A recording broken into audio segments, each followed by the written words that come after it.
Bonjour à tous. On voit des visages Bonjour. des habitués de la dégustation live testing avec Wayfinding. Bonjour Léonard, bonjour Agnès. Nicolas, je ne sais pas quel Nicolas c'est. Il y a plusieurs Nicolas dans les Wayfinders. Jérôme, bonjour. Je ne sais pas quel Jérôme il s'agit. Aubrey, how are you? I'm good, thank you. How are you? Very well. Great to see you. Aubrey parle français, hein, donc il n'y a pas de problème. Très bien français d'ailleurs, aussi, mais voilà. Il y a Romain aussi, qui est là. Bienvenue à tous. Bienvenue à tous.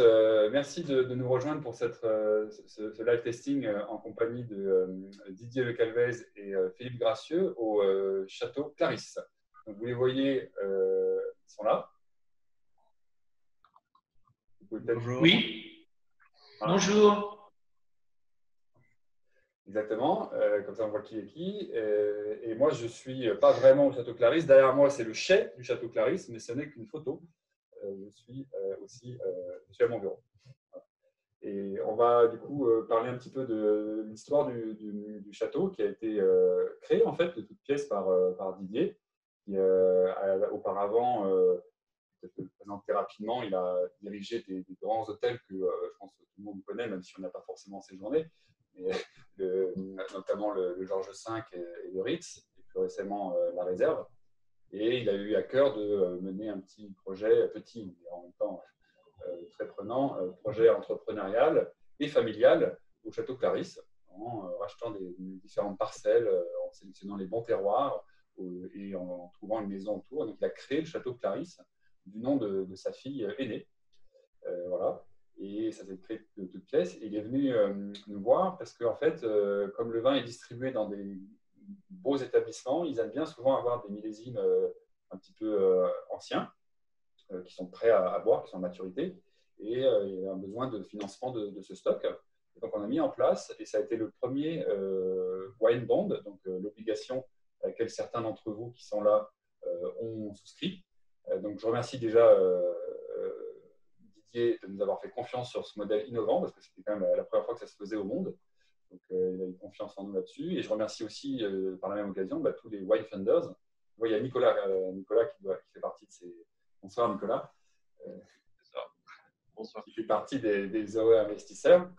Et je tiens à remercier et à saluer Didier d'ailleurs cette année, parce que effectivement l'année a été compliquée, comme vous le savez, comme pour tout le monde, mais encore plus dans le monde du vin et dans le monde de la restauration, qui sont deux des secteurs, restauration et hôtel, hein, qui sont deux des secteurs dans lesquels Didier et Olivia sont très très impliqués, donc ils ont été très fortement impactés. Donc tout le monde a bien voulu accepter un petit décalage, et vous avez tous été réglés ces derniers jours. Donc merci encore Didier d'avoir fait le nécessaire, et merci aux autres d'avoir accepté, fait preuve de compréhension pour ce petit délai qui n'était finalement pas si long. Et on avait prévu peut-être jusqu'au mois de juin, et ça s'est fait même encore plus tôt que prévu. Donc, merci Didier pour ça. Et je reviens sur le domaine. Donc on est à Saint-Émilion, Puisseguin-Saint-Émilion. C'est pas très loin, c'est à 7 km à vol d'oiseau de Saint-Émilion. On a une petite carte qui présente ça. Je peux peut-être, on va venir dessus après. Je vous laisse peut-être vous présenter, Didier, et expliquer comment vous avez créé le château, pourquoi d'ailleurs, pourquoi vous avez créé le château, d'où vient cette passion, et comment ça s'est fait. C'est un projet qui est dans ma tête depuis longtemps. Actuellement, ça remonte au début des années 80, ayant eu la chance de découvrir la naissance du vignoble californien, notamment à Napa. Et je suis revenu travailler en France dans les années 2000, en 99 très exactement, en 2003. Ensuite, c'est une diversification de patrimoine. Olivia a passé son enfance dans l'Haut-Médoc. Moi, ma grand-mère avait une maison à Pessac-les-Oignons, à Cadojac, très exact. Donc, j'ai de très beaux souvenirs d'enfance. Je suis né à 1 heure de Puisseguin, en Dordogne. Donc, c'est vraiment, il y a quand même un côté très familial, puisque toute ma famille du côté maternel est très présente dans la région. Et puis, ayant évolué dans l'hôtellerie depuis 40 ans, Et pensons à une deuxième vie lorsque j'ai arrêté de travailler. Ça faisait partie d'une diversification de patrimoine qui m'intéressait, plus le lien avec la terre pour mes enfants. Donc, et une cohérence avec mon parcours hôtelier et restaurateur, où j'ai travaillé 10 ans en Asie, 15 ans aux États-Unis, et qui me donne des opportunités de vente.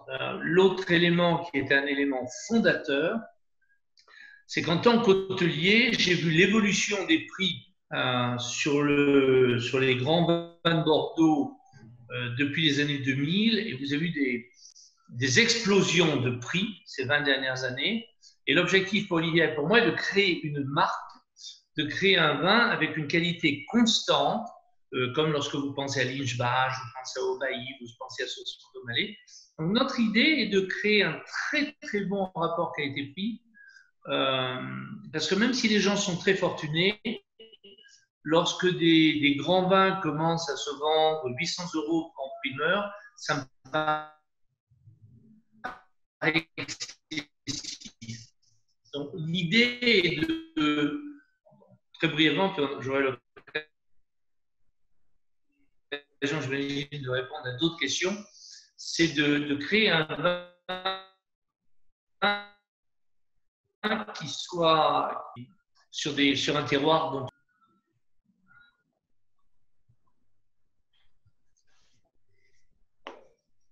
Ok, on a été un petit peu coupé là, je ne sais pas si tout le monde entend bien quand vous parlez. Moi, ça coupe un petit peu l'idée quand vous parlez. On a entendu dans les grandes idées, mais il y a eu quelques moments où ça coupait un petit peu. Je ne sais pas si vous avez une meilleure connexion. je peux pas, j'ai la même connexion. Non, c'est pas bon du tout. Nous sommes dans 2 pièces différentes. Moi, je suis dans ma cuisine. Et on voit la cuisine du Château Clarisse. Ouais. Est-ce que là, vous m'entendez mieux? Oui, très bien. Alors.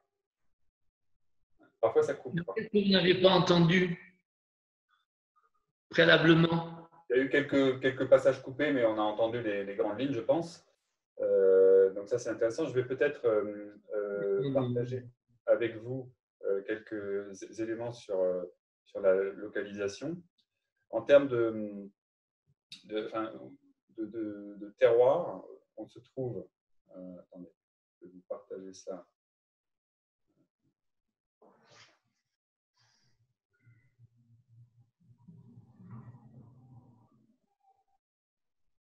Comme ça.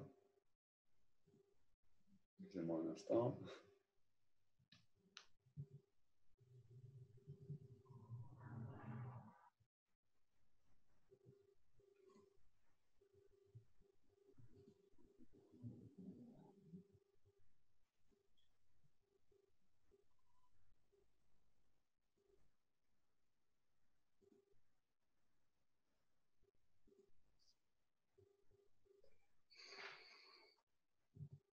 Je ne sais pas si vous voyez où on est là. Oui. On a mis une petite carte pour situer où ça se trouve. Bordeaux, tout le monde sait à peu près où c'est, Saint-Émilion aussi. Je trouvais que c'était intéressant de voir comment sont articulées les différentes appellations qu'on appelle satellites de Saint-Émilion.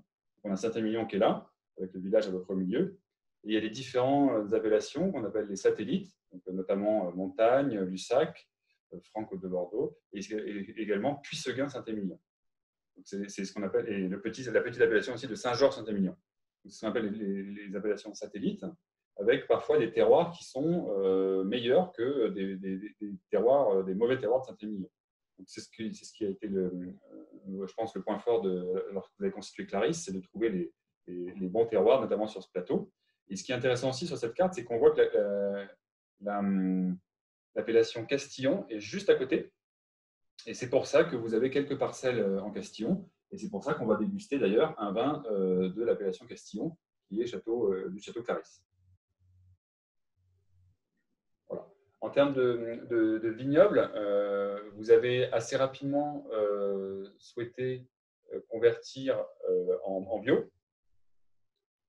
Pour quelle raison? En fait, nous avons toujours été en agriculture raisonnée depuis le début. Donc, depuis 11 ans, il n'y a pas eu d'herbicide sur la propriété. Donc, c'était vraiment une continuité de ce que nous avons fait. Le passage en bio est un passage naturel, mais depuis 11 ans, il n'y a pas du tout d'herbicides sur la propriété. Nous avons une agriculture très raisonnée. Donc, le bio, c'est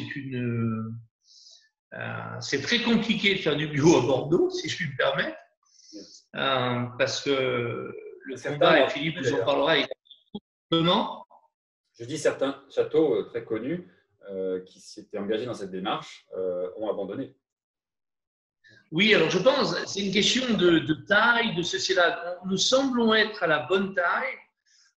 On s'est surtout beaucoup équipé. Et puis surtout, il faut avoir la bonne personne qui gère le vignoble, et c'est ce que nous avons avec Philippe.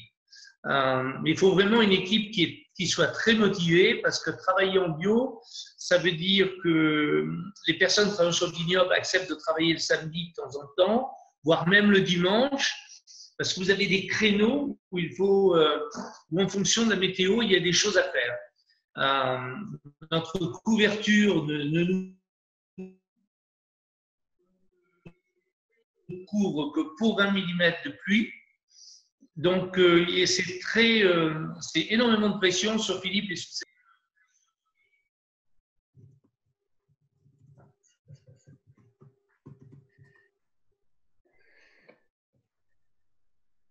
Là, on vous a plus entendu. Peut-être, Philippe, vous pouvez parler des spécificités au quotidien. Ça a un petit peu coupé quand Didier parlait du fait que le personnel doit effectivement être disponible parce qu'il y a des fenêtres d'intervention parfois avec la météo. On est obligé d'intervenir à certains jours et ça peut tomber effectivement un samedi ou un dimanche. Comment ça se passe concrètement pour vous Philippe, à ce niveau-là? Les particularités du bio, comment vous voyez ça? Les grosses particularités, ça vient des traitements. Alors, nous, on traite avec des produits qui ne sont pas de synthèse, que le cuivre et du soufre. Et comme l'a dit Didier, c'est que ça peut fonctionner que pour 20 mm de pluie. Sachant que, par exemple, à l'heure actuelle, on a eu 200 mm de pluie en un mois. Là, ça veut dire que là, on passe tous les 3-4 jours et dès qu'il ne pleut pas, on doit traiter. Et ça peut être, comme on l'a dit, le 8 mai, le dimanche. Si ces jours-là sont les jours pour traiter, ben, on doit traiter. Et l'autre particularité, c'est la gestion de l'herbe. Parce qu'il faut éviter que l'herbe pousse sous le pied de vigne.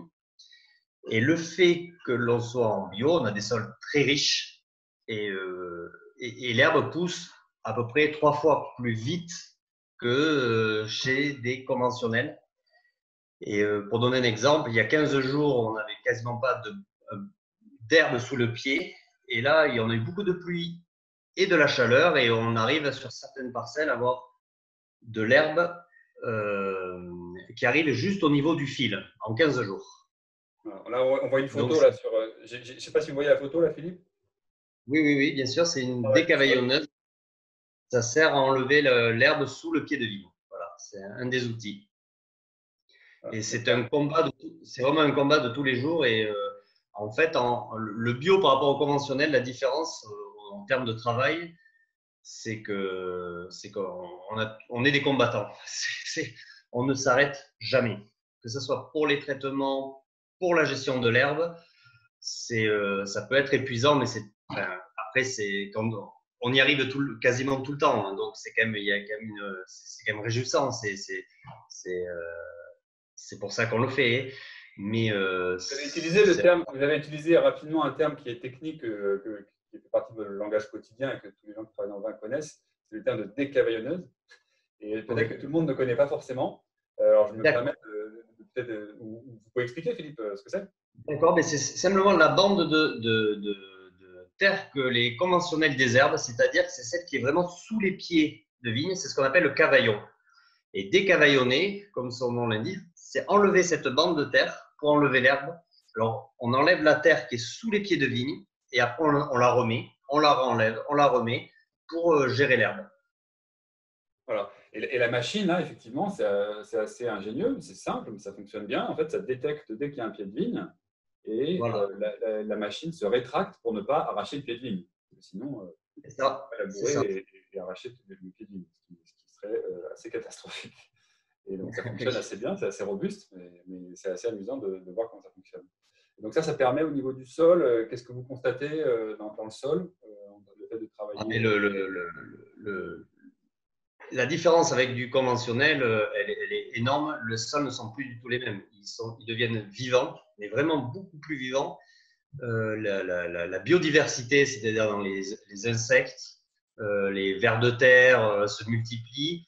La terre devient beaucoup plus légère et donc les racines de la vigne se propagent beaucoup mieux et il y a beaucoup plus d'échanges entre la vigne et le sol en bio qu'en conventionnel. Et donc, ça fait la qualité des vins. Oui.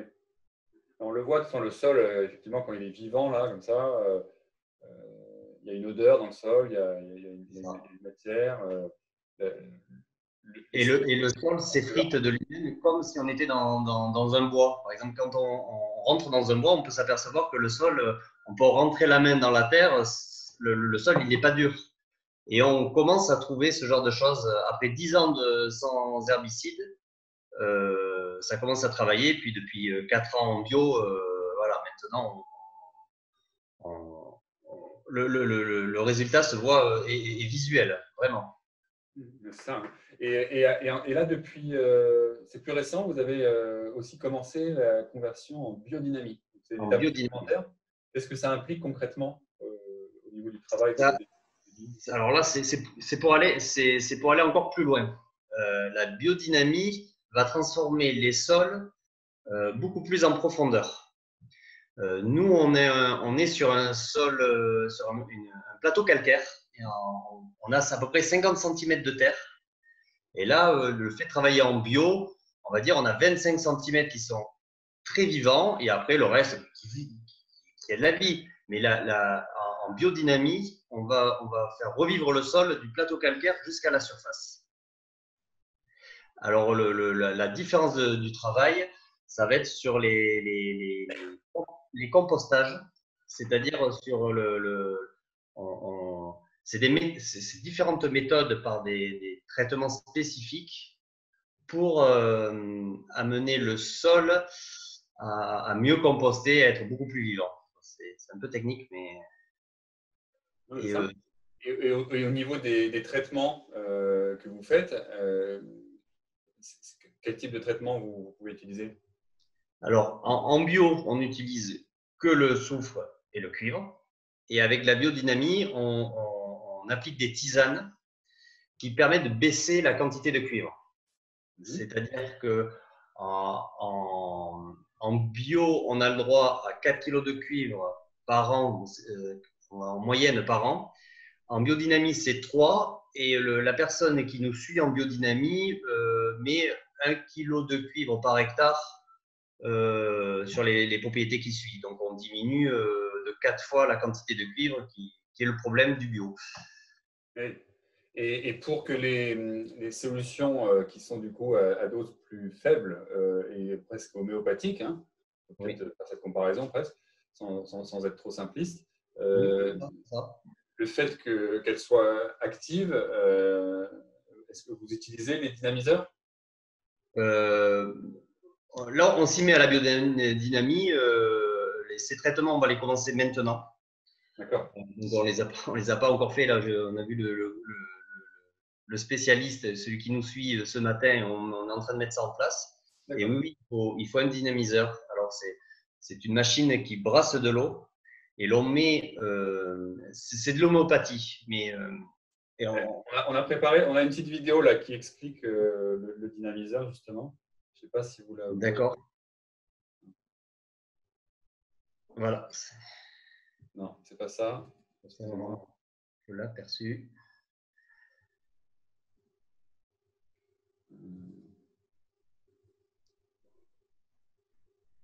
Pardon. Voilà, c'est celle-là. Voilà. Alors là, on brasse de l'eau. Comment ça fonctionne concrètement? Alors, on met de l'eau de pluie que l'on brasse et on met à l'intérieur du compost fait avec de la bouse de vache. c'est assez particulier. C'est de la bouse qu'on a mis dans une corne de vache et qu'on a enterré tout un hiver, et on met une petite quantité dans cette eau-là.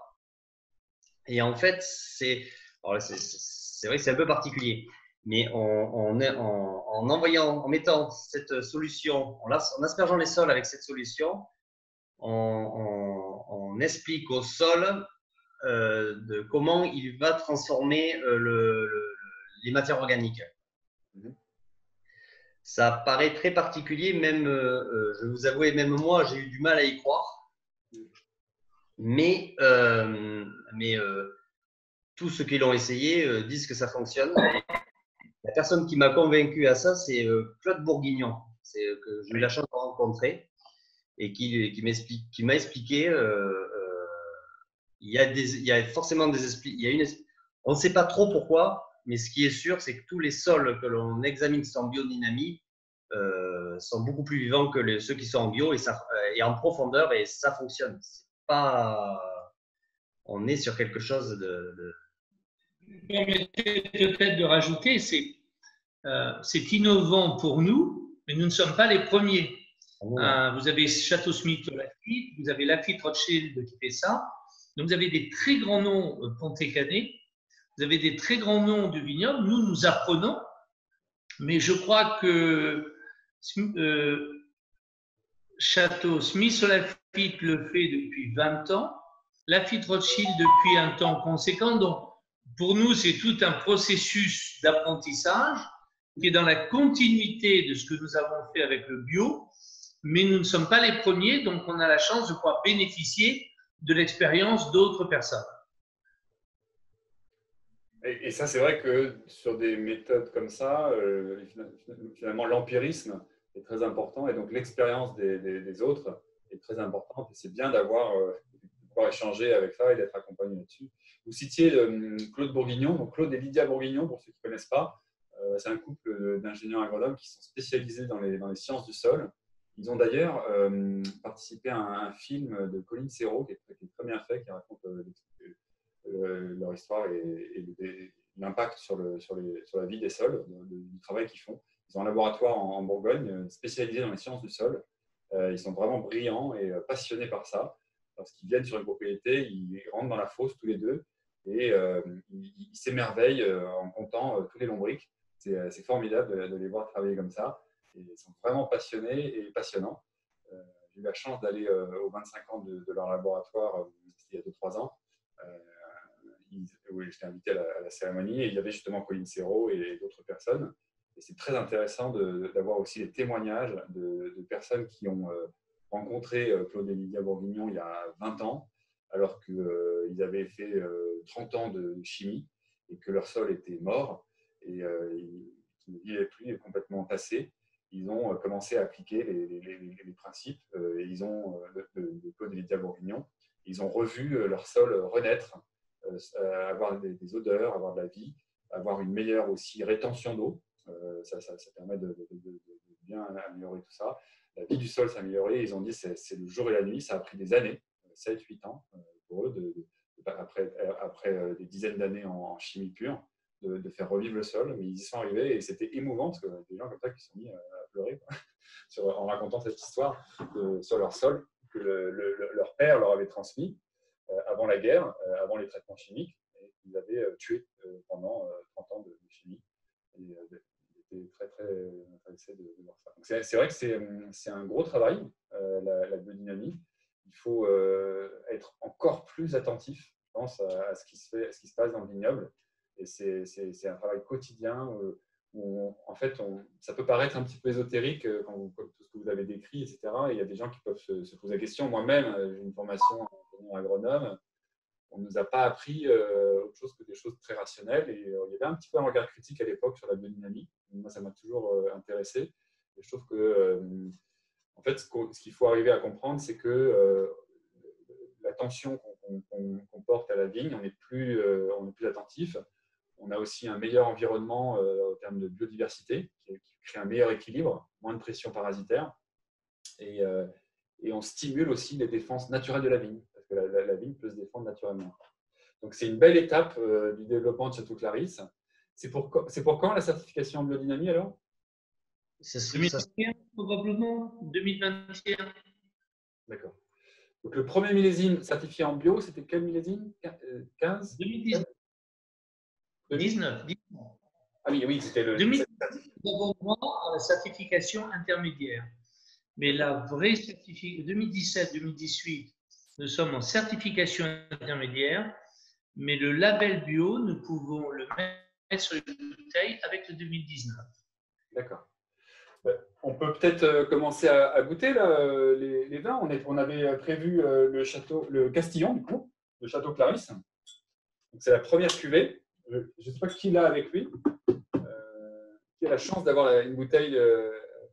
Il y a quelques Wine Funders, genre Agnès, Nicolas, Romain aussi, Christophe. Peut-être un petit peu sur l'histoire des Côtes de Castillon. Oui. En fait, c'est tout petit. C'est dans la continuité de Puisseguin. Vous êtes vraiment sur le plateau de Saint-Émilion, mais on est vraiment nous sommes la première parcelle de Castillon. C'est un vin que j'avais laissé en fermage au domaine de l'Art de Stéphane de Renoncourt et que nous avons repris en 2014. Aujourd'hui, vous avez 70 arts d'arrachés, 1,50 hectare produits et 3 parcelles très différentes. Une parcelle qui a été plantée il y a un peu moins de 10 ans, une autre qui a été plantée il y a 40 ans, une autre qui a à peu près 25-30 ans d'âge. C'est un vin très surprenant qui a été très bien classé en 2015 et 2016, puisqu'il a été classé par Andrea Sorsson comme sur un échantillonnage de 750 vins. Il a été classé deuxième en 2015, troisième en 2016, et le vin que vous buvez en 2017, un grand merci à Philippe et à ses équipes, c'est un vin qui a été médaillé d'or au concours agricole. Oui, c'est vrai qu'on voit, je ne sais pas si vous voyez là, la médaille, je ne sais pas si on la voit, voilà. La médaille au concours agricole de 2020, du coup, cette année. C'est ça. C'est le dernier concours pour le moment avant le confinement. Alors, nous essayons de faire avec le Côte de Castillon, comme vous voyez, un vin qui est plus léger en bouche, un petit peu plus sur le fruité. Nous essayons, quand vous allez voir les 3 vins, nous essayons d'avoir 3 vins assez différents. Lorsque la météo, lorsque les conditions le permettent, nous faisons un petit peu de vendange entière, ce qui est inhabituel à Bordeaux. La vendange entière, c'est la méthode bourguignonne, où nous mettons tout le raisin, toute la grappe, mais ça dépend des années. C'est assez compliqué à Bordeaux, alors qu'en Bourgogne, ils peuvent le faire régulièrement, mais nous essayons d'apporter une petite subtilité en faisant un peu de vendange entière. Et notre gros objectif l'année prochaine, c'est qu'après 5 ans de jachère, 5 ans, nous replantons les 70 arts restants en Cabernet Franc. Donc, on va retrouver un vin qui va avoir encore un équilibre supplémentaire. On n'aura jamais beaucoup plus que 2 hectares 20, 3 hectares. Il y a peut-être une petite chose qui nous intéresserait si c'était à vendre, mais globalement, on restera sur ce genre de production. Vous avez parlé de la vendange entière. Justement, c'est intéressant parce que pourquoi vous avez fait ça? Qu'est-ce que ça apporte au vin? Qu'est-ce que vous recherchez en ajoutant de la vendange entière? Un petit peu, un côté un peu plus léger, je dirais. J'aime beaucoup les vins de Bourgogne, j'aime beaucoup les vins de Côte-du-Rhône. Et on a essayé de rechercher dans ce vin un petit peu plus de légèreté, faire parler le terroir. Donc là, vous êtes sur un vin qui est 100% Merlot, c'est un monocépage à ce stade. Ça le sera moins dans 4 ans. Voilà, juste faire un vin qui est un petit peu plus différent, un peu plus dans un style bourguignon, je dirais, tout en étant à Bordeaux. C'est vrai qu'il a une fraîcheur et une légèreté qui est très agréable. En fait, on a tout de suite en bouche la fraîcheur du fruit qui est explosif. Ça doit aussi venir en partie de cette vendange entière. Absolument, absolument, absolument. Et du coup, on a aussi là quelques petites photos du coup là qui montrent la vendange. Peut-être vous pouvez expliquer comment ça se passe, Philippe. Là, on a les caisses qui arrivent et après. C'est une vendange manuelle. On a les caisses qui arrivent, ça passe à l'érafloir qui enlève la baie de la grappe. Et après, c'est trié sur une table de tri. Et Ça, c'est la vendange manuelle. Voilà, et c'est trié aussi à la main. Il y a table de tri automatique plus la main. Et après, c'est en cuvée de façon classique. Donc là, effectivement, il y a la table de tri à la main, on voit. Et après les raflages, il y a des personnes qui vont enlever manuellement les grains qui ne sont pas assez mûrs, par exemple. C'est ça? Oui, ou les morceaux de verre, les morceaux de feuilles, les morceaux de tout ce qui reste qui n'est pas la baie. En fait, on n'a que ce qu'il y a sur la photo qui arrive dans la cuve, des boules bien rondes de raisin. On dirait du caviar. Voilà, c'est ça, mais comme du caviar. Toutes les baies sont magnifiques, bien mûres. On n'a pas de résidus de feuilles. Et ce qui tombe dans la cuve ensuite, c'est pour ça qu'aussi on n'a pas d'arôme de verdeur. Donc ça, c'est la vendange éraflée. J'en profite pour dire, Maxime, j'en profite pour dire à nos ambassadeurs, vraiment depuis 3 ans, nous travaillons le no-tourisme. Donc il y a des visites au domaine gratuites, gracieuses. On essaye d'en faire pas plus que 5 ou 6 par jour, parce que c'est très difficile, parce qu'on essaye de faire des visites très pédagogiques, où autour du vignoble, vous allez pouvoir voir différents cépages, du Cabernet Franc, du Merlot, du Carmenère, du Petit Verdot, du Malbec, et dégustation de vin, et tout ça à titre gracieux. Et nous sommes totalement autonomes en termes d'équipement. Donc, si vous êtes intéressé, vous allez avoir, justement, c'est la conversation d'aujourd'hui avec Philippe, nous préparons une salle, vous allez tout voir, les raffoirs, la table de tri. C'est-à-dire, même si vous n'êtes pas là au moment des vendanges, nous serons en mesure de vous expliquer le processus de la vendange. Donc, c'est un programme que nous avons commencé il y a 3 ans, ce sera fini l'année prochaine, avec une très jolie végétalisation des lieux. Mais d'ores et déjà, n'hésitez surtout pas à nous contacter pour des visites de Château Claris. C'est vrai que c'est un bel endroit, c'est très agréable d'aller dans ce coin de Saint-Émilion. Vous êtes sur le plateau, c'est entouré de vignobles. On a peut-être une petite photo là, je ne sais pas si vous la voyez, de la maison principale de Château Claris, depuis la route là, avec la famille dans le chai. Voilà. Et voilà, on voit le vignoble. Donc effectivement, un bel endroit où il serait agréable, dès qu'on aura la possibilité de voyager à plus de 100 km. Je pense que pendant l'été, ça devrait être faisable. Et c'est un bon moment pour aller faire un petit tour. En plus, on est à moins de 10 km de Saint-Émilion. C'est un beau village à visiter aussi, patrimoine mondial de l'UNESCO. Donc, ouais, c'est vrai que c'est une bonne occasion d'aller faire un petit tour là-bas. Ce que beaucoup de gens apprécient dans le no-tourisme que nous faisons, Maxime, c'est que nous prenons le temps de faire visiter les vignes.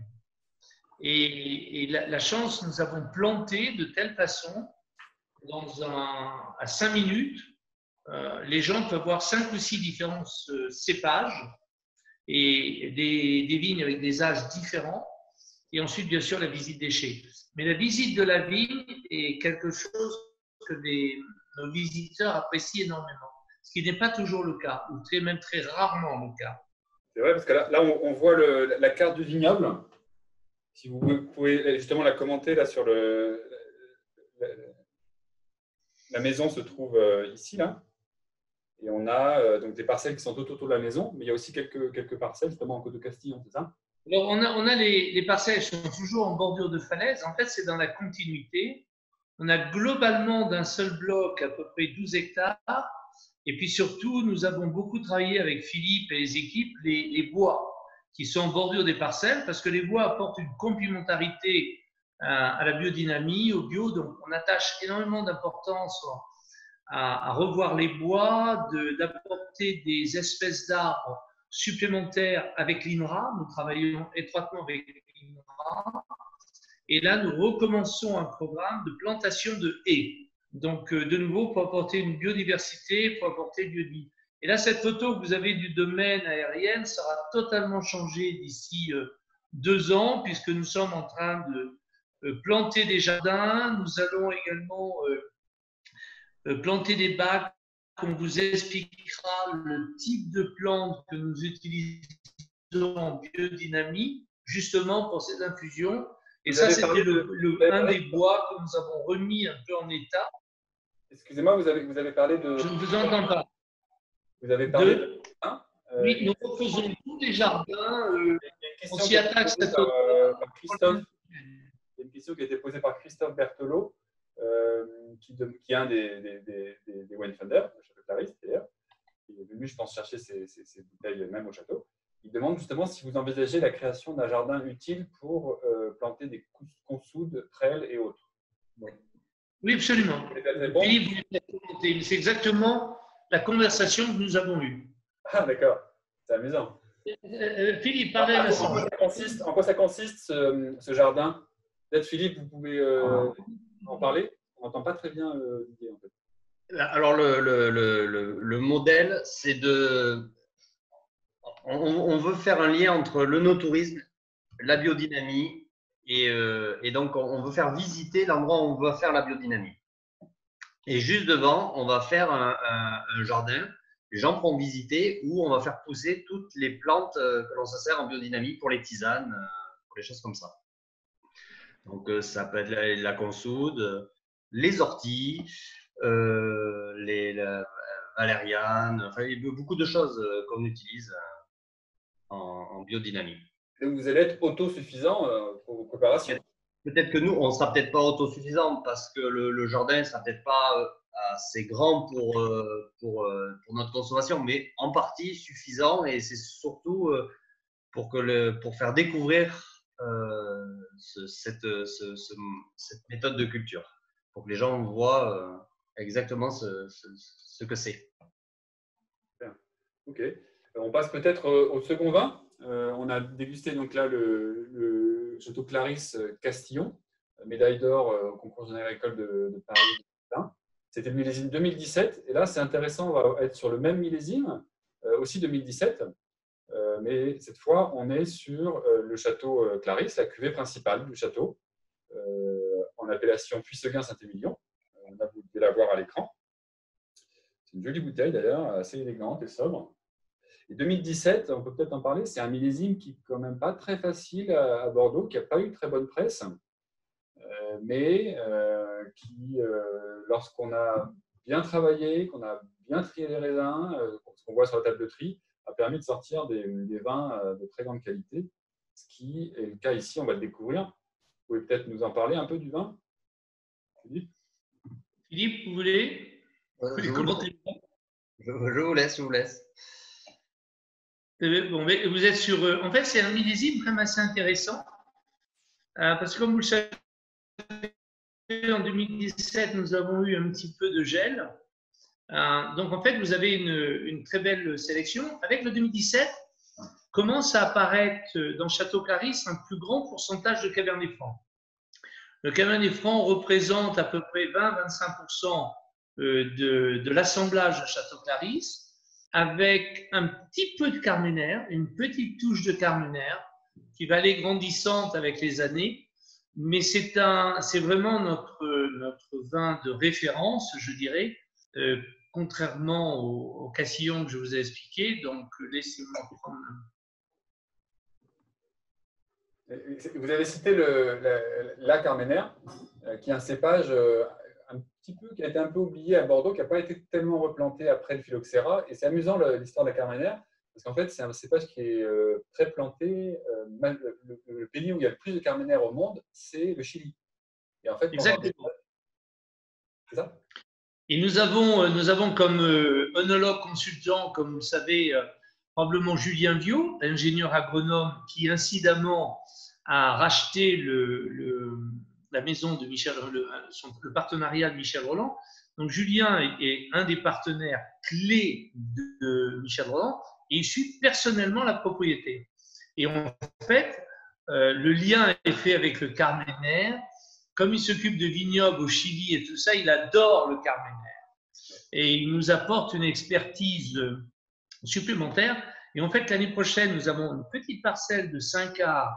Alors, c'est marginal, hein, qui est prête à être replantée. Nous allons la replanter de nouveau en carménère, justement pour apporter peut-être, et puis pour essayer. On essaye différents cépages. Clarisse, globalement, est un vin qui va évoluer à 60% Merlot dans les 5 prochaines années. Aujourd'hui, nous sommes probablement dans les 70%. Et vous allez avoir un vin qui va être à 60% Merlot, 37% Cabernet Franc et 2 à 3% qui vont être du carménère, du petit verre d'eau et un peu de Malbec. Donc, l'ossature du vin, c'est du Merlot, mais avec un pourcentage de Cabernet Franc qui vient de plus en plus conséquent, parce que pour moi, le Cabernet Franc est un vin, c'est un raisin qui a des particularités différentes du Merlot. C'est un raisin qui vient à maturité parfaite à 12 degrés et demi. Donc, globalement, ça amène un Château Clarisse avec un degré d'alcool moindre, et c'est quelque chose que nous recherchons avec mon épouse. Ouais, c'est vrai que c'est intéressant d'avoir du Cabernet Franc, ça amène aussi, comme vous dites, de la fraîcheur, une maturité avec un degré plus faible.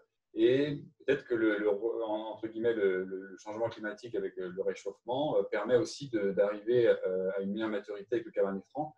Parce que parfois, sur certains endroits, rive droite, on peut avoir des difficultés à mûrir ces cépages, comme vous l'avez dit, qui sont un petit peu plus tardifs. C'est pour ça qu'on n'a pas de Cabernet Sauvignon et qu'on a du Cabernet Sauvignon que dans le Médoc. Il y en a très peu, en fait, dans le… Alors, nous n'avons pas vous avez raison, Maxime, nous n'avons pas des sols à Cabernet Sauvignon.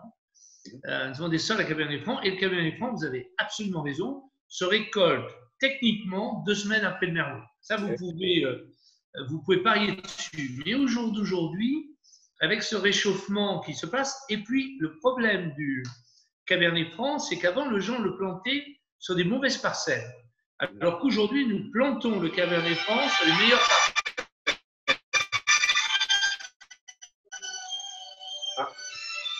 J'ai Adrien. Adrien, Didier, vous êtes supposé être en conférence avec nous. C'est Adrien, l'importateur à New York des vins de Château Clarisse, qui a raté la conférence. Il devait venir. Une conférence, si vous voulez. C'est maintenant. Je reviens sur le cépage qui a été cité, là, la Carménère. Comme dit Christophe là, dans son message, merci. C'est effectivement un cépage historique de Bordeaux qui était. Je vous envoie. Et je disais que ça a été beaucoup planté en fait au Chili. Et pendant des années, jusqu'à récemment, en fait, jusque dans les années 90, les Chiliens pensaient que c'était du Merlot. Et donc, ils appelaient tous les vins en Merlot. Ça ressemble un petit peu, c'est vrai. Et ils s'étaient habitués à reconnaître la feuille, parce qu'avec la feuille, on peut reconnaître les cépages. Et du coup, ils appelaient tous les vins qui étaient en fait de la Carménère, ils l'appelaient du Merlot. Et personne ne s'en est jamais rendu compte pendant des dizaines et des dizaines d'années. Ça faisait 200 ans qu'ils faisaient du vin au Chili en pensant que c'était du Merlot. Et en fait, c'est un professeur d'ampélographie. Donc, l'ampélographie, c'est la science de reconnaissance des cépages. Donc, ampélos, la vigne. Graphie avec la forme des feuilles, notamment. Maintenant, l'ampélographie fait aussi appel à des techniques de biologie moléculaire et de génétique. Et donc, c'est leur professeur. C'était mon professeur d'ailleurs à l'agro. Et c'était professeur aussi de Julien Bio, parce qu'on a fait l'agro aussi à Montpellier tous les deux. Et il est arrivé au Chili, il s'appelle Jean-Michel Boursicot, un brillant professeur, c'est un des meilleurs qu'on ait eu. Il est arrivé au Chili, c'était dans les années 90, je pense, donc assez tardivement. Et il leur a dit, mais en fait, ce que vous avez là, c'est pas du Merlot, c'est de la Carménère. Et les personnes, on se sont dit, qu'est-ce qu'on fait? Soit on l'attache et on le jette dans l'océan pour s'en débarrasser et personne ne le saura jamais. Ils n'ont heureusement pas eu ces idées saugrenues et ils se sont dit on va en faire la marque de fabrique des vins du Chili. Et du coup, en fait, on trouve beaucoup de vins chiliens élaborés à partir de Carménère de manière dominante. Et c'est pour ça que maintenant, du coup, c'est devenu l'emblème, le cépage un peu emblématique du Chili, qu'il n'avait pas auparavant, au même titre que l'Argentine a comme cépage emblématique le Malbec, que l'Afrique du Sud a le Pinotage, que l'Australie s'est un petit peu approprié la Syrah. Voilà, le Chili est sorti un petit peu sur le paysage international grâce à cette erreur grossière en fait, d'identification de cépage, et du coup, il se retrouve avec la plus grande proportion de Carménère. Maintenant, de plus en plus, on voit revenir la Carménère parce que c'est aussi un cépage qui est un peu capricieux et fragile à travailler. Je ne sais pas ce que vous en pensez, Philippe, au niveau du vignoble. Ah oui, c'est un cépage très très difficile. Pour l'amener, pour l'instant, pour l'amener dans la région de Bordeaux à terme, au bout, c'est compliqué. C'est très compliqué. Il craint la coulure, c'est-à-dire au moment de la fleur, la fécondation ne se fait pas. On va dire ça comme ça. Ça, c'est son problème numéro 1. Et il faut une arrière-saison très très chaude et très très sèche pour arriver à une maturité correcte. Mais ça amène effectivement des arômes différents. Et je trouve que c'est une très très bonne idée que vous avez initiée d'avoir commencé la plantation de différents cépages, parce que le merlot, c'est très sympa, hein, c'est des vins qui plaisent, qui sont très friands, très agréables, mais tous ces cépages amènent une complexité qui est très agréable et qu'on retrouve dans ce millésime 2017. Et vraiment, je suis très content parce que les derniers que j'avais goûté, c'était en 2016. Je n'avais pas encore goûté, j'avoue, le 2017. Et je suis très agréablement surpris de la qualité que vous avez réussi à faire sur ce vin-là, parce que 2017, ce n'était pas un millésime facile. Et là, je trouve qu'on a un côté très soyeux. C'est ça que j'aime beaucoup dans Château Clary. C'est pour ça qu'on avait choisi et retenu à la dégustation. En fait, la rencontre avec Didier, ça s'était passé, vous vous souvenez, Didier, au moment des primeurs, la dégustation des primeurs. Et j'avais beaucoup apprécié la qualité des vins parce que c'était très soyeux, à la fois de la fraîcheur, de l'élégance.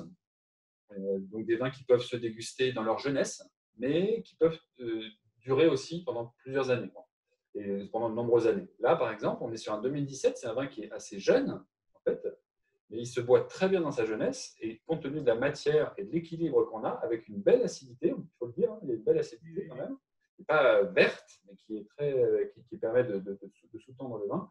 Ça permet de garder le vin sur de nombreuses années, je pense. Alors, il y a une petite astuce que nous faisons à Château Claris, mais qui est importante pour que vous compreniez notre volonté de constance avec Olivia, c'est que nous avons une production globalement de 38 hectos par hectare et nous n'utilisons pas les deuxièmes presses.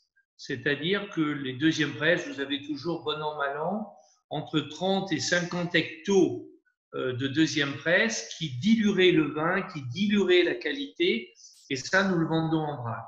C'est-à-dire que notre idée, c'est d'avoir toujours une colonne vertébrale avec un vin constant. C'est pourquoi, si vous avez, je pense que notre fierté pour Olivia et pour moi, c'est justement d'établir une référence avec Claris qui fait parler son terroir. Ça, c'est la moindre des choses pour un vignoble, mais nous ne sommes pas dans une démarche quantitative. Nous avons droit à 46 hectos par hectare, nous n'avons jamais dépassé les 40, je crois qu'on a fait 39 une fois. Et puis surtout, ce qui est très important, c'est que nous ne mettons dans les lots de Claris que ce qui nous semble appartenir au Claris. Donc, il y a toujours une petite partie qui est déclassée et vendue en vrac.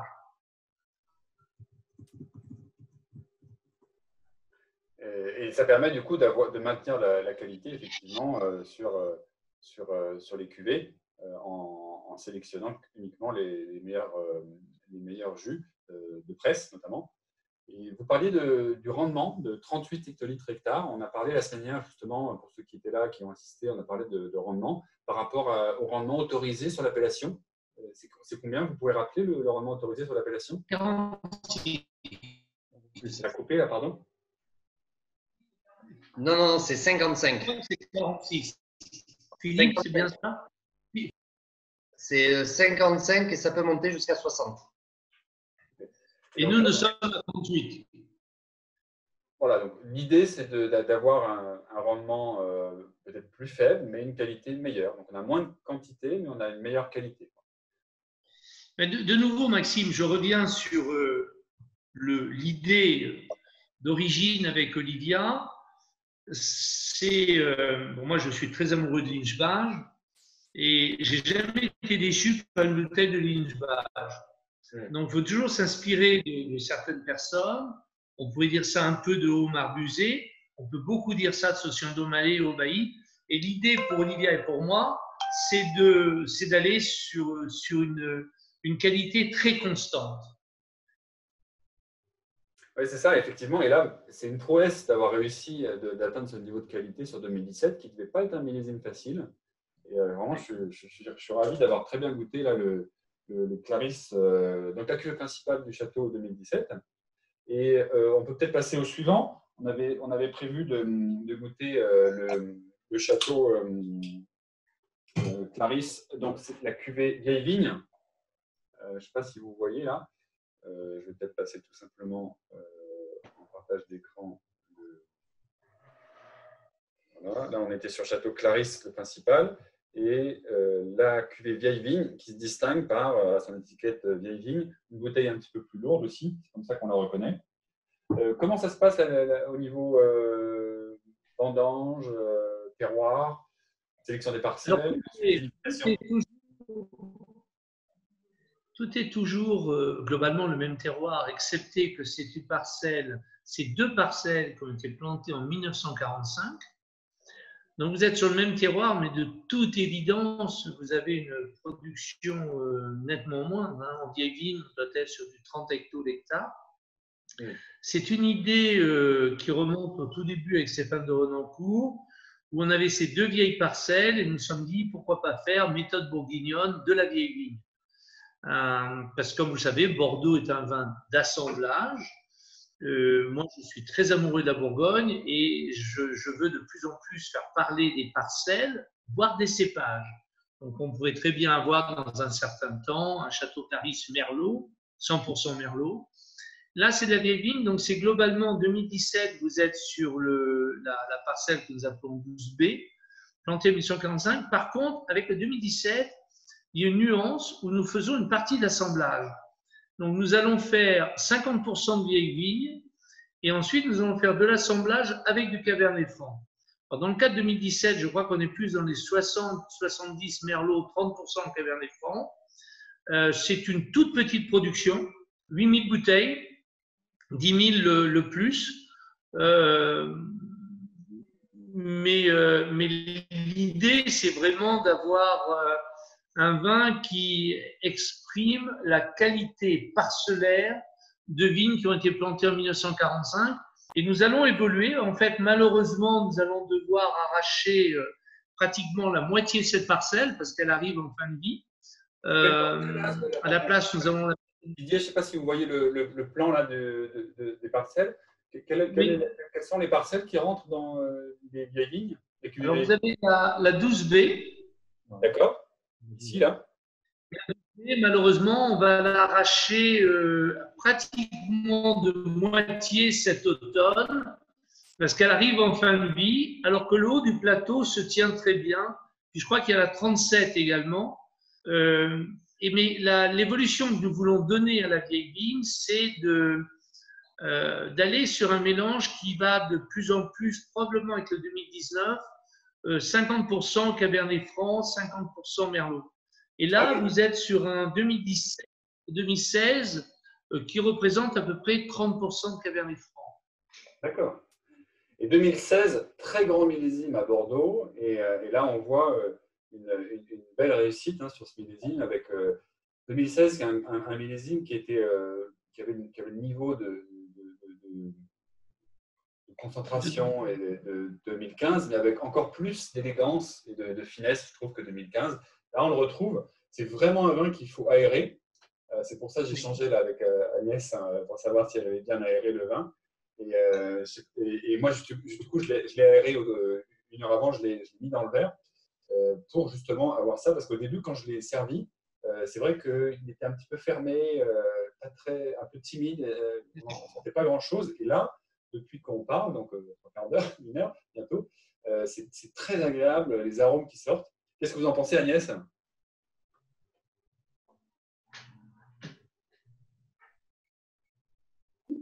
Oui, je suis complètement d'accord avec vous. Il faut absolument l'ouvrir avant parce qu'il a une évolution assez rapide. Là, c'est plus le même qu'il y a même 10 minutes, quoi. Alors, je l'avais ouvert avant et effectivement, c'est un vin Moi, quand la première gorgée que j'ai bu tout à l'heure, parce que j'ai craqué un peu avant qu'on le déguste, j'avais mon verre servi et j'ai voulu le goûter. Je l'ai trouvé presque un peu agressif, un peu voilà. Et là, bah, c'est plus du tout la même chose, quoi. Là, c'est des arômes, en bouche, c'est très doux en fait. Enfin, c'est parfumé, c'est voilà. Ça Si prend vous le voulez, temps dans le palais de... C'est vrai qu'il faut pas hésiter à l'ouvrir un petit peu avant, une bonne heure avant, je pense. Ouais. Et il faut apprécier, c'est ça qui est super agréable avec ce vin, c'est qu'on apprécie au cours du repas. Il y a différents niveaux de lecture. On peut sentir différentes choses au nez, effectivement. Là, le nez commence à s'exprimer. On a des Même au beaux nez, arômes même au nez, ça noir, évolue. de cuir, de tabac aussi, Ouais. tabac froid. Je dirais, il faut pas aussi, Maxime, je dirais, il faut surtout pas non plus hésiter à le garder en cave. Oui. Oui, c'est plus dur. Dans ces trois vins, non, mais je le dis parce que c'est un vin qui est très riche et de toute évidence, dans 5 ans, il va s'exprimer encore plus, tout comme dans 10 ans.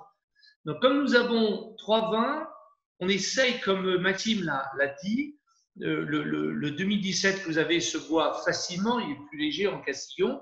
Le Clarisse, on arrive à sortir un vin qui assez rapidement se boit bien et on espère lui garder une élégance. Par contre, on va chercher la minéralité et beaucoup plus de richesse dans la vieille. Ah, on n'entend plus là. Quitte à ce que vous deviez être un peu, que vous soyez un peu plus patient, presque à sa limite au début où il faut le consommer. C'est un vin qui dans 5 ans va être éblouissant. Mais il est encore un petit peu jeune, ce qui explique que lorsque vous ouvrez la bouteille, vous avez ce sentiment qu'il est un petit peu plus, les tanins sont plus fermés, il peut-être donne un sentiment d'être un peu plus rugueux. C'est un vin qui commence tout juste. Je ne suis pas très commerçant peut-être en vous disant cela, mais c'est vraiment notre volonté également de revenir à travers les vieilles vignes sur des vins de garde. Oui, c'est vrai. Et ça, c'est vraiment l'exemple parfait. Si vous devez le boire, si vous n'arrivez pas à résister, il faut bien l'ouvrir avant. Mais effectivement, comme dit Didier, il faut pouvoir en garder quelques bouteilles. Donc, si vous avez 6 bouteilles de Château Clarisse, vieille vigne, goûtez-en un dans sa jeunesse. Là, 2016, on commence tout juste à pouvoir le goûter en faisant bien attention, bien l'aérer. Et après, vous allez voir, tous les 2-3 ans, vous goûtez une bouteille et vous aurez une expérience complètement différente. Vous essaierez de vous souvenir de ce que vous avez dégusté il y a 2-3 ans. Et vous verrez en fait que le vin a gagné en maturité. Il va évoluer. Voilà, il est dans le bon sens. Il y a une question de Romain. Est-ce que les nouvelles vignes que vous allez planter… C'est un vin qui, pour moi, a un énorme potentiel. Là, on n'entend plus. Là. Je ne vous entends pas. On ne vous entend plus, là, ça coupe. Oui, moi, je vous entends, mais vous ne m'entendez pas, visiblement. Oui, parfois, c'est saccadé. Non, je vous posais une question, en fait, parce qu'il y a Romain, qui est un des winefinders de Château Clarisse, qui posait la question par rapport à ce que vous disiez tout à l'heure sur la parcelle 12B, là, si je ne me trompe pas, qui va être arrachée. Il demandait est-ce que les nouvelles vignes vont changer le comportement de la cuvée vieille vigne nouvelle. J'imagine que ces nouvelles vignes, elles ne vont pas rentrer dans la cuvée vieille vigne. Non, je doute qu'elles rentrent dans la vieille vigne parce que pour plusieurs raisons. D'abord, il va y avoir un temps de jachère. Entre 2 et 5 ans. Ensuite, nous allons la replanter en Cabernet Franc, c'est-à-dire sur le haut du plateau en Cabernet Franc, et ça ne va pas vous donner un vin de bonne qualité avant 7-8 ans. Donc, si vous voulez, c'est une évolution sur 10 ans. Mais le vignoble, c'est un travail de restructuration sur 20 ans à peu près. Donc, notre objectif, je m'inspire beaucoup de Château-Ozonne. Parce que Château-Ozonne a exactement le même terroir. Nous avons le même terroir que Château-Ozonne. Château-Ozonne est 50% Cabernet Franc, 50% Merlot. Donc nous, avec la plantation de cette vigne, nous allons arriver à exactement 40% de notre terroir en Cabernet Franc. Oui. Donc, dans 4 ans, 5 ans, nous serons à 40% de Cabernet Franc sur des très bons clones, sur des très fortes densités, parce que maintenant, nous plantons à 7500 pieds l'hectare. C'est-à-dire que nous forçons la vigne à aller beaucoup plus bas pour chercher son eau. Donc, globalement, non, ça n'entrera pas dans la vieille vigne, au moins pour les 10 prochaines années. Très bien.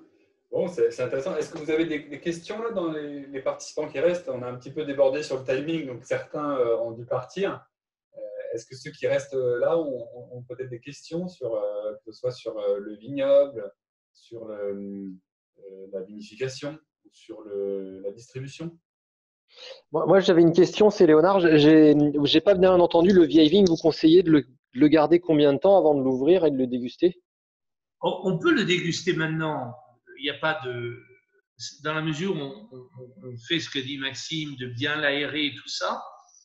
Mais le potentiel est tellement fort et tellement riche que moi, je vous recommanderais de le laisser au moins 3 ans plus en cave.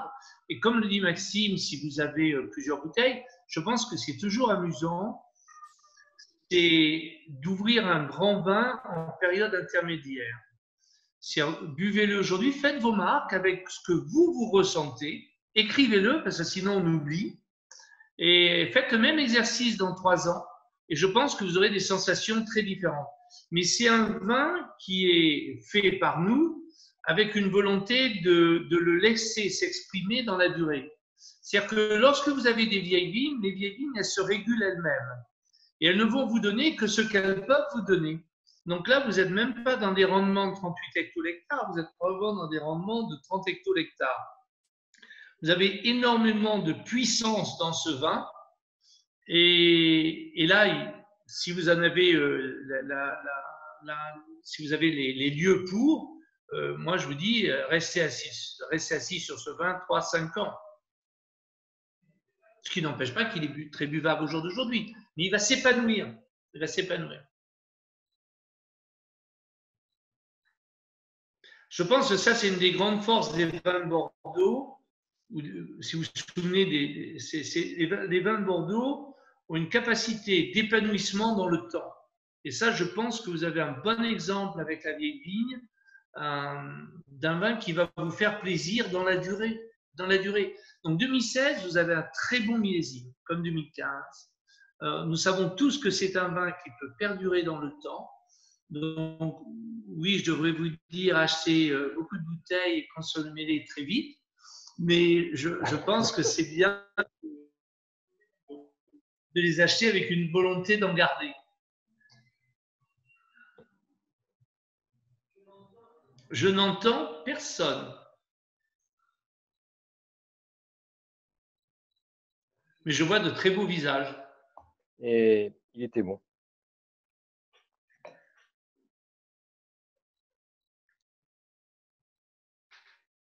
Que des hôtels que j'aime.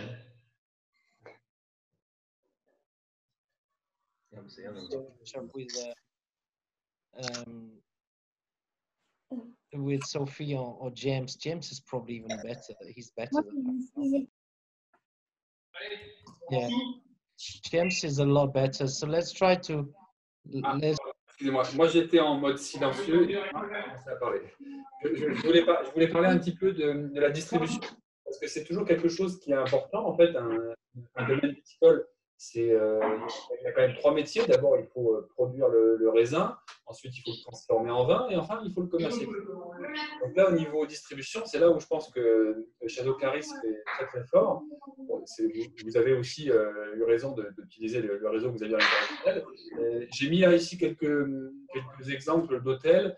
Est-ce que vous pourriez parler de la manière dont sont servis les vins? Est-ce qu'il y a des endroits dans des pays, on voit Singapour, New York, est-ce qu'il y a des endroits où les personnes préfèrent le Castillon, ou des endroits où les clients vont préférer le Château Claris, d'autres endroits où on peut préférer le Vieille Vigne? Est-ce qu'il y a des tendances qui se dégagent là-dessus? Oui, parfois c'est lié un peu à vos distributeurs et à des coups de cœur. Le Japon adore le Côte de Castillon. en fait, les Japonais veulent nous acheter toute notre production, ce que nous refusons, parce qu'on veut quand même faire plaisir un peu à tout le monde, mais ils aimeraient avoir le monopole de notre production, ils nous l'ont demandé. C'est un pays que j'affectionne particulièrement. Ensuite, dans cet esprit-là, nos vins sont servis globalement dans tous les restaurants de Joël Robuchon, très souvent au verre. Donc, nous avons des liens très forts avec Joël Robuchon International et nous sommes distribués à peu près dans 30 pays.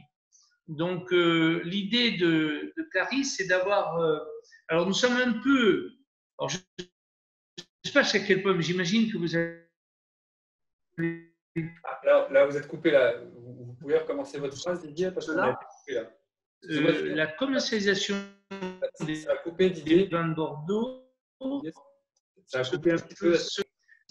Oui, oui. Ça a coupé. Oui. Est-ce que vous pourriez recommencer ce que vous disiez? Absolument. Je disais que la particularité Château Clarisse, donc je mentionnais que nous sommes très présents au Japon avec le Côte de Castillon. La particularité Château Clarisse, c'est que nous vendons en direct. Alors que traditionnellement, dans le milieu bordelais, les gens passent par le négoce, des courtiers, le négoce. C'est-à-dire qu'il n'y a pas de lien direct entre le producteur et le consommateur. Nous nous sommes inspirés de la stratégie bourguignonne, où nous avons une production, nous avons des clients réguliers, nous faisons des allocations un petit peu, et nous travaillons nos partenaires en direct. Notre volonté est d'être très connus, on peut dire mondialement. Donc aujourd'hui, nous sommes dans 30 pays, dont bien sûr la Chine, Hong Kong, Macao en Asie, la Corée du Sud, le Japon, Singapour. Là, nous sommes en train d'ouvrir le marché du Vietnam, de Taïwan. Nous sommes en Thaïlande et nous essayons dans tous les pays. Donc l'an passé était une année qui a continué d'être fructueuse. Nous sommes entrés en Inde, nous sommes entrés au Brésil, nous postulons pour Dubaï. Donc l'idée, c'est pour nous d'avoir une grosse enveloppe de façon à ce que lorsqu'un marché ne va pas bien, nous ne soyons pas totalement pénalisés. Oui, donc de ne pas mettre tous ses œufs dans le même panier, effectivement. Exactement. Très bonne idée. Et d'avoir aussi en termes de visibilité, les intermédiaires. En termes de visibilité, là, ce que vous disiez, le fait d'être servi au verre dans les établissements de Joël Robuchon, c'est vraiment une excellente stratégie parce que le vin au verre, en fait, beaucoup de gens le prennent de manière beaucoup plus spontanément. En fait, c'est plus facile de prendre juste un verre et on se dit ah mais en fait je ne connaissais pas ce château, mais c'est très bon et la prochaine fois je prendrai une bouteille entière. Donc, je pense que c'est une très très bonne stratégie et c'est bien d'avoir pu être sélectionné par Joël Robuchon et distribué dans tous les restaurants à travers le monde. À travers le monde. Ce n'est pas un restaurant, c'est tous les restaurants de Joël Robuchon. De la même façon. Ça représente combien de bouteilles à l'année, du coup, dans les établissements Ils ont fait une grosse commande qui est avec nous, qu'ils prennent au fur et à mesure. C'était à peu près dans les 15 000 bouteilles. Ah oui. 15 000 bouteilles que l'on a dispatchées. Servi au verre, ça fait beaucoup de consommateurs qui découvrent le château. Oui, mais enfin, ils ne servent pas tout au verre. Certains sont servis à la bouteille. Mais non, ça a été une très belle commande que nous avons eue il y a un certain temps. Ok. Il y avait une question, là, je reviens dessus. C'était une question qui était posée par Steph, qui demandait en fait quel était l'élevage, la différence d'élevage entre le château Clarisse et le château Clarisse Vieille Vigne. Il n'y a pratiquement pas de différence d'élevage. Pratiquement pas. C'est une très bonne question, mais pratiquement pas de différence d'élevage. On va peut-être faire un peu plus de bois neuf avec la vieille vigne, mais c'est vraiment la particularité de la parcelle qui s'exprime différemment. Mais ce n'est pas, à ce stade, il n'y a pas de vraie différence. Et je vois à quoi vous faites référence, où parfois on dit qu'il y a des élevages en barrique de 2 ans, des choses comme ça. Nous ne sommes pas encore dans cette démarche à ce jour-là. Donc c'est plutôt une différence liée à la matière première, le raisin, le terroir, Et la barrique, et la barrique, et la barrique. Probablement, nous faisons un pourcentage de barrique neuve plus conséquent avec la vieille vigne. On voit d'ailleurs justement là dans le chai, on a une petite photo ici là que on va voir là normalement ici, qui est une barrique. Donc vous avez plein bien sûr de différents tonneliers. On voit ici Taranso, Séguin Moreau, Bout. On voit une grande diversité. C'est toujours intéressant dans un chai à barrique d'avoir différents tonneliers, parce que chaque barrique, selon le tonnelier qui l'a fabriqué, amène une palette aromatique différente. Et le fait d'avoir plein de tonneliers différents, ça permet d'avoir une complexité aromatique dans l'élevage des vins qui est toujours intéressante à rechercher. Et là, il y a une photo qui est intéressante parce que c'est un peu atypique par rapport aux tonneliers français qui sont les leaders mondiaux des tonneaux en chêne pour l'élevage de vin. On voit cette barrique d'un tonnelier autrichien qui s'appelle Stockinger. Est-ce que vous pouvez nous en parler? Pourquoi vous avez choisi de faire travailler avec ce tonnelier? Alors ça, c'est un essai que nous avons fait. C'est un vin, en fait, c'est un chêne qui a un raisin très très fin. Un grain. Comment? Un grain très fin, vous dire. Le grain du bois est très fin. Donc on a 4 ou 5 bouteilles. On s'amuse, je dirais. On essaye des barriques. Là, actuellement, nous nous reconcentrons à peu près sur 4 tonneliers principaux. Le principal étant Taranso. Ensuite, Hermitage, Séguin Moreau, mais on joue à peu près sur 4. Alors, de temps en temps, effectivement, puis on a un peu de Stockinger, mais notre tonnelier, nos 2 tonneliers principaux, je dirais, c'est vraiment Taranso et Hermitage. Et dans les barriques, il y a différents styles de barriques. Donc, ce que nous avons, c'est des barriques que nous appelons des mi-chauffes. C'est-à-dire que nous essayons d'avoir une barrique qui ne soit pas trop prononcée en bois. On ne veut pas que le bois, nous voulons que le bois soit en équilibre avec le vin. Exactement. Donc, vous avez parlé de mi-chauffe, donc pour expliquer un petit peu à ceux qui ne connaissent peut-être pas forcément. C'est une qualification de la façon dont on fait la barrique. C'est-à-dire que vous pouvez avoir une barrique qui vous apporte un goût très boisé. C'est quelque chose que nous ne souhaitons pas. Nous essayons de faire en sorte que le raisin, le jus récolté s'exprime. Donc tout ça, ce sont des arbitrages que le maître de chai doit faire avec énormément de finesse, de façon à ce qu'il y ait une complémentarité entre le bois et le jus que nous mettons dans la barrique. Exactement. Donc l'idée, c'est pas de maquiller le vin avec des arômes de boisé, c'est de soutenir le vin avec le fût et non pas de le masquer pour donner un arôme de fût. Donc, et ce que nous essayons de faire, c'est travailler avec des barriques qui n'ont pas plus d'un an d'âge, parce que lorsque des barriques de 2 ou 3 ans d'âge, vous n'apportez plus grand-chose. Et en fait, la barrique, on peut même dire à partir de 2 ans d'âge, va assécher le vin. Donc, on essaye d'avoir justement et nous ne faisons pas tout notre élevage en barrique. Une partie de l'élevage est réalisée en cuve. Depuis 2019, oui. Approximativement des vins sont élevés en barrique. 80% en barrique, 20% en cuve. D'accord. Et donc, effectivement, l'élevage en cuve amène des vins avec un peu plus de souplesse et de fraîcheur. Un peu plus de fraîcheur, c'est-à-dire nous avons un nouveau maître de chai qui arrive avec énormément d'expérience, donc on va dans une finesse supplémentaire et c'est une recherche de fruits, et donc une plus grande complexité pour notre vin. Et ça, c'est vraiment quelque chose qu'on retrouve dans tous les vins de Clarisse, c'est cette recherche de fraîcheur et de subtilité, une certaine élégance, oui, on va dire aussi. Et quelle que soit la cuvée, je pense qu'on le retrouve, hein, que ce soit sur la cuvée Castillon, qui est le vin peut-être le plus accessible, le plus abordable, quelles que soient les conditions, mais aussi, on va dire, au niveau du prix. Hein, c'est un vin qui est très accessible. Mais on a toujours une certaine élégance, une fraîcheur. On est sur un vin qui est plus simple, mais qui est très, très, très, très agréable.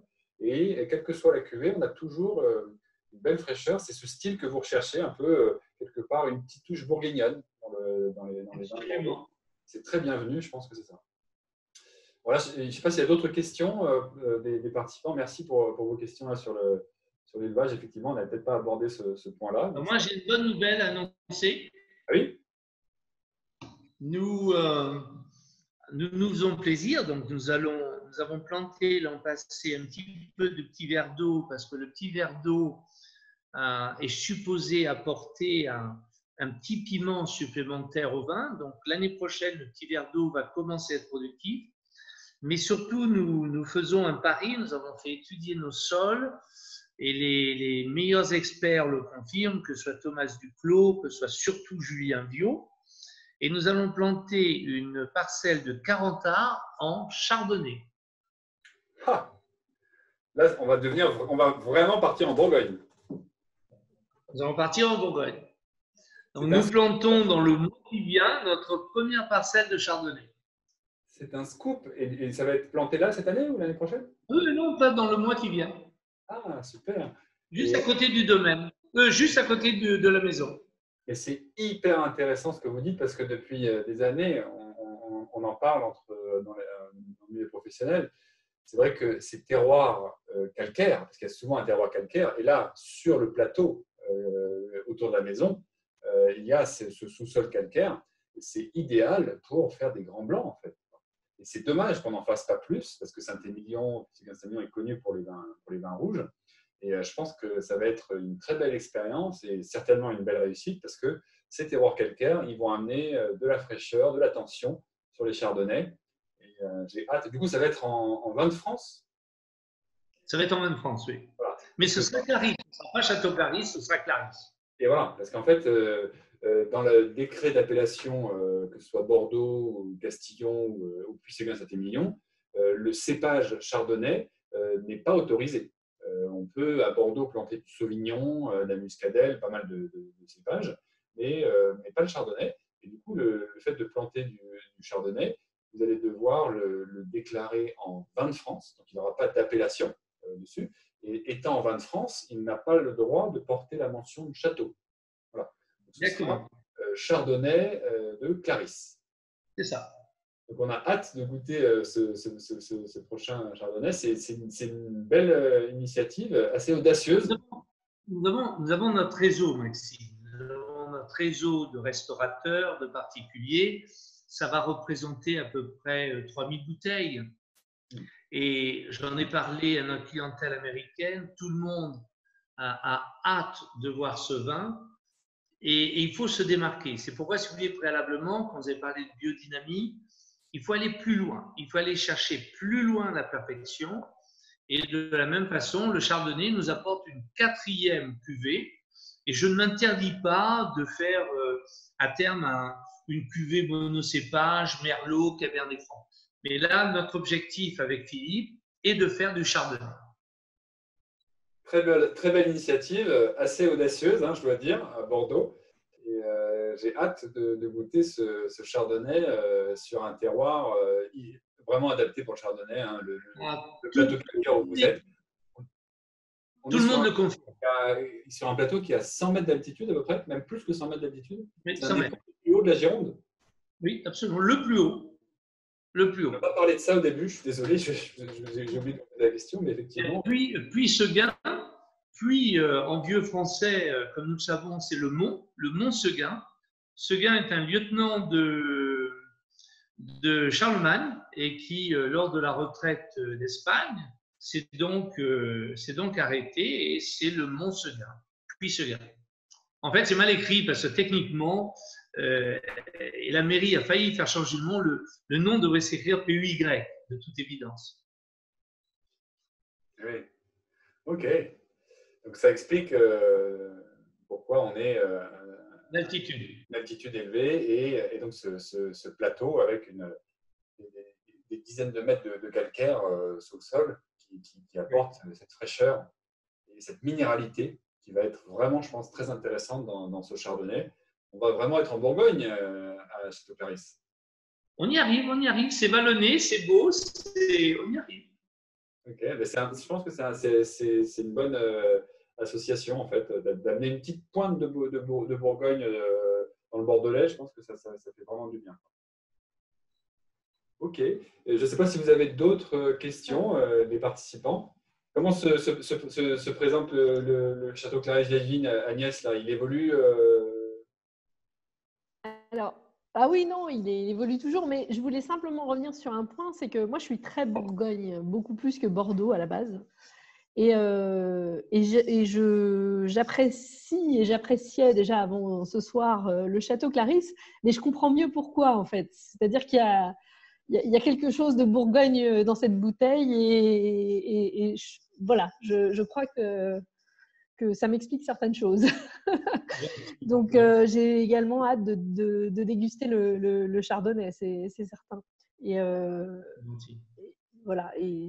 Et effectivement, je ne doute pas que ce soit un vin, parce qu'effectivement, quand on le boit, effectivement, on peut le boire maintenant, mais on sent qu'il a une certaine jeunesse, une certaine fraîcheur qui ne demande qu'à s'exprimer et à s'épanouir plutôt même dans le temps. Donc, on va essayer de résister, d'en garder quand même quelques bouteilles. Je crois que vous Donc, serez, voilà. En tout cas, merci beaucoup pour le travail. Merci beaucoup. C'est moi qui vous remercie. Merci bien. Merci à vous. Là, on a vraiment débordé parce qu'il y avait plein de questions. Je ne sais pas s'il y en a plusieurs. Ceux qui restent, est-ce que vous avez encore d'autres questions peut-être?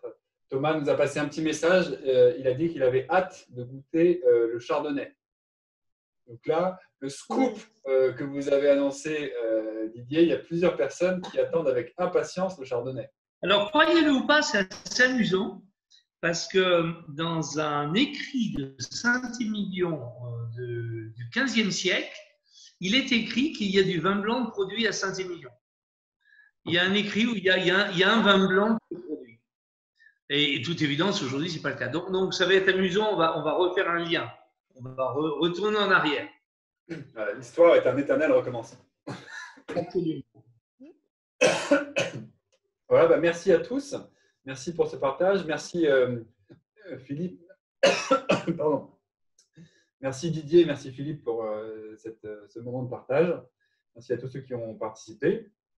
Si vous avez des questions ou que vous souhaitez ensuite acheter quelques vins du Château Clarisse, on a mis en place un code promotionnel qui permet d'acheter avec une réduction sur la boutique du Château Clarisse. Il suffit de taper Wine Funding et vous aurez droit à une réduction sur les vins. On vous enverra un mail parce que là, je dis ça, mais la plupart des personnes se sont déconnectées. Ils ont dû partir, forcément. On a un petit peu débordé. Mais on enverra un petit mail récapitulatif à tout le monde pour donner ce code promotionnel. Merci à tous et on vous retrouve. Merci beaucoup. Et merci beaucoup de nous avoir fait confiance. Et de nouveau, le domaine vous est ouvert et vous encore plus qu'à quiconque. Donc surtout, si vous êtes dans la région, ça nous ferait vraiment plaisir de vous raconter notre histoire et que vous puissiez la suivre sur les lieux.